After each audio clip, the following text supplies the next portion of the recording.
Edonia Radio, reportage. Aujourd'hui, sur Edonia Radio, on embarque pour une discussion autour de l'engagement environnemental et des solutions concrètes face à la pollution plastique. Et pour en parler, nous recevons Morgane Cardoncuve, responsable des escales chez Plastic Odyssée, un projet qui parcourt le monde pour rencontrer, soutenir et développer des initiatives locales contre les déchets plastiques. Bonjour Morgane Cardoncuve. Bonjour. Est-ce que vous pourriez nous présenter le projet Plastic Odyssée en quelques mots ? Alors Plastic Odyssée, c'est une expédition maritime qui est partie en octobre 2022 pour un tour du monde de 3 ans pour aller explorer des solutions concrètes et pragmatiques face à la pollution plastique. Donc on a traversé 45 escales et à chaque fois notre objectif était de trouver, documenter et partager un maximum de solutions pour éviter l'usage du plastique à usage unique. Donc des solutions alternatives, des solutions de réduction et ensuite travailler sur des systèmes adaptés aux pays traversés de gestion des déchets parce que malheureusement il y a beaucoup d'endroits où on s'est arrêté dans le monde où il n'y a pas de système de gestion des déchets et donc on a essayé de trouver des solutions de valorisation des déchets plastiques pour éviter qu'ils se retrouvent dans l'environnement. Après ce retour en France, et après du coup tout ce chemin parcouru dans le monde, de quoi êtes-vous le plus fier ? Alors, ce tour du monde, parmi les enseignements qui nous donnent beaucoup d'espoir, c'est que en fait, des solutions concrètes, il en existe énormément. Donc, on a rencontré plus de 300 initiatives à travers le monde de gens qui concrètement, au quotidien, apportent des solutions, font des choses, se relèvent les manches. Donc ça, c'est vraiment le message d'espoir qu'on veut porter. Ce Tour de France qu'on fait pendant quelques mois là, dans différents ports français, c'est pour justement partager tout ça et montrer à l'échelle individuelle qu'il est possible d'agir et que des solutions existent. Pendant cette expédition, qu'est-ce qui vous a le plus bouleversé humainement ? Quand vous voyez la vie dans un pays avec tout ce plastique, qu'est-ce qui vous a vraiment le plus choqué ? Moi, j'ai été bluffée par certaines rencontres de gens qui vivent avec rien du tout, mais qui, pour le coup, tous les jours se relèvent les manches et essayent à leur échelle de trouver des solutions. Je trouve que ça apporte beaucoup d'humilité, d'inspiration aussi, se dire que y a plein de héros de l'environnement un peu partout dans le monde qui font des choses, donc on ne peut pas, nous, ne rien faire.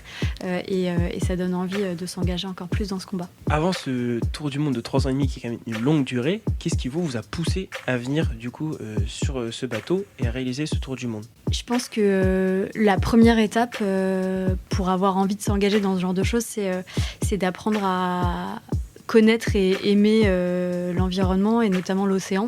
Et c'est énormément ce qu'on essaye de faire, nous, avec les plus jeunes.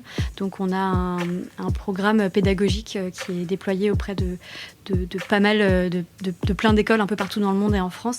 Là, à La Rochelle, on a quasiment 200 enfants qui suivent ce programme-là. Et l'idée, c'est de montrer aux jeunes ce qu'on a à gagner à protéger cette biodiversité, à protéger cet océan et leur montrer qu'en fait on est chacun un peu, on peut à notre échelle chacun apporter notre pierre à l'édifice. Donc ça c'est un truc qu'on a vraiment envie de porter comme discours auprès des plus jeunes. Et je pense que si moi aujourd'hui je me retrouve dans ce bateau et c'est le cas à mon avis de tout l'équipage, c'est parce que plus jeune on a été sensibilisés à cette cause, parce qu'on nous a appris à aimer l'océan, la biodiversité marine et que derrière c'est ces graines plantées il y a plusieurs années qui aujourd'hui nous amènent là où on est. Vous du coup qui gérez les escales, forcément je pense qu'il y a eu des choix à faire.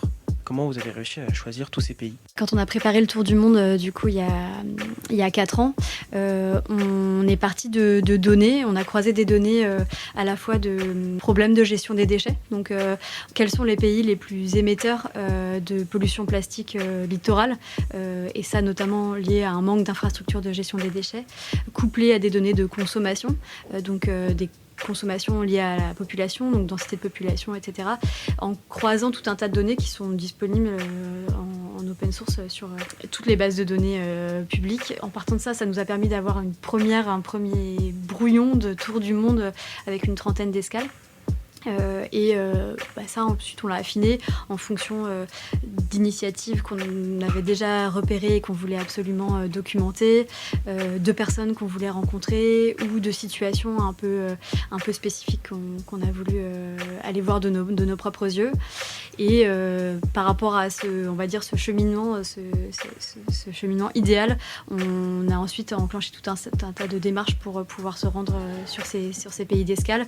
Et par moment, on a eu des soucis d'autorisation qui ont fait que le bateau va plus s'arrêter. Mais voilà, c'est un peu comme ça que ce tour du monde s'est designé. Très bien. Et du coup, avec toute cette équipe, il y a 3 ans, vous ne savez pas avec qui vous partirez pendant cette longue durée. Est-ce que pour vous, c'est un peu devenu votre deuxième famille ? Ouais, je pense qu'on peut dire ça. Effectivement, on a partagé énormément d'expériences dans des endroits parfois très très reculés, à huis clos avec cet équipage où on est une vingtaine à vivre à bord du bateau. Donc on peut dire que ces 3 ans et demi nous ont bien soudés et qu'aujourd'hui c'est un peu une deuxième famille pour l'équipe. Est-ce que vous aurez un mot de fin à dire, par exemple, pour tous les prochains visiteurs ou alors pour toutes les personnes qui entendront parler de Plastic Odyssey ? Ouais, alors le bateau, là, il est à La Rochelle en escale et il y a pas mal d'activités qui sont organisées pour mieux connaître et pour venir à la rencontre de l'équipage et du projet. Des projections, des visites, le village au pied du bateau, une exposition au musée maritime. Donc ça, j'invite tous les auditeurs à se joindre à cette escale et à participer. Et après, plus globalement dans la durée, ce projet, c'est une structure associative donc, qui est toujours à la recherche de soutien, de bénévoles, d'adhérents. Donc on est en train de constituer un grand équipage, l'équipage des 1000 qui sont des gens qui sont prêts à aider Plastic Odyssey.